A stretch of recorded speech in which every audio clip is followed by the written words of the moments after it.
when we come at weapon play with our adult lens, and we're like, you know, a lot of us, I'm sure, are thinking like, we have an epidemic of school shootings and our country is like really struggling with gun violence. And so then to see kids engaging in weapon play, that's like the lens through which we're responding.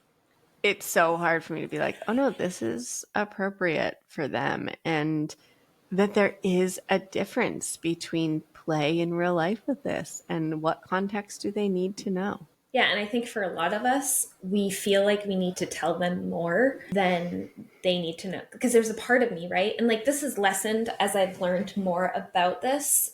But like when Nora was younger, for example, there was a part of me that wanted to like go into this soliloquy about like death permanence and violence and all of these things that like, yeah, that's not what's happening here. Like they're just playing.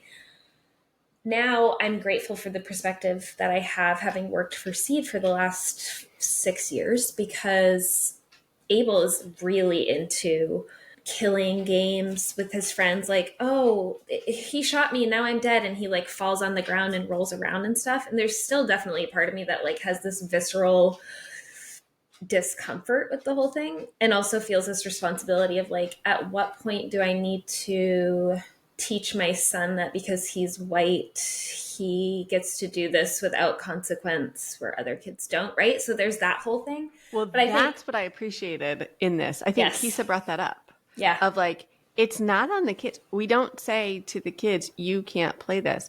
We as the adults need to make an equitable world where every child has access to this type of play. yes.